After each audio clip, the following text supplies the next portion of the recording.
मुंबईतील सीएसएमटी स्थानकाबाहेर मराठा बांधवांची होणारी गर्दी लक्षात घेता वाहतूक पोलिसांकडून वाहतूक मार्गात बदल करण्यात आलेत। मुंबई सीएसएमटी आणि पालिकेच्या दिशेने येणारे सर्व मार्ग वाहतुकीसाठी आज बंद राहणार आहेत। मराठा आंदोलनाच्या पार्श्वभूमीवर सीएसएमटी परिसरात करण्यात आलेल्या वाहतुकीच्या बदलामुळे आझाद मैदान, मरीन ड्राईव्ह, पायधुणी आणि वडाळा वाहतूक पोलिसांना वाढीव कुमक देखील देण्यात आली आहे।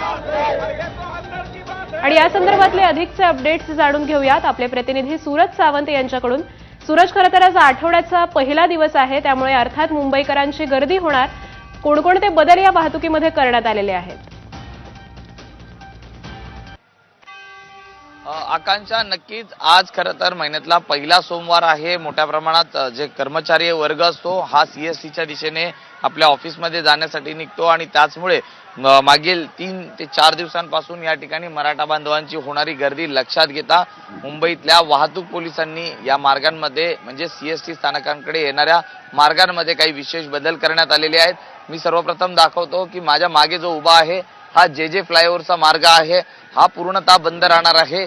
जे फ्लायओव्हर वरून येणारी जी वाहनं आहेत ही खालच्या बाजूने मुंबई पोलीस आयुक्तालय मार्गाने मेट्रो जंक्शनच्या दिशेने वळवली जातील, तर दुसरीकडे metro junction J Mumbai CST असा हा मुंबई महानगरपालिकेचा मार्ग आहे, हा मार्ग आहे तो देखील बंद करण्यात आलेला आहे। त्या देखील मराठा बांधवांकडनं या ठिकाणी वाहनं ही पार्किंग करण्यात आलेली आहे। तर तिसरा मार्ग आहे तो म्हणजे हा या ठिकाणी जर आपण पाहिलं तर आझाद मैदानला लागून राहणारा जो हा दूरदर्शनहून थेट सीएसएमटीच्या दिशेने येणारा मार्ग हा देखील बंद राहणार आहे।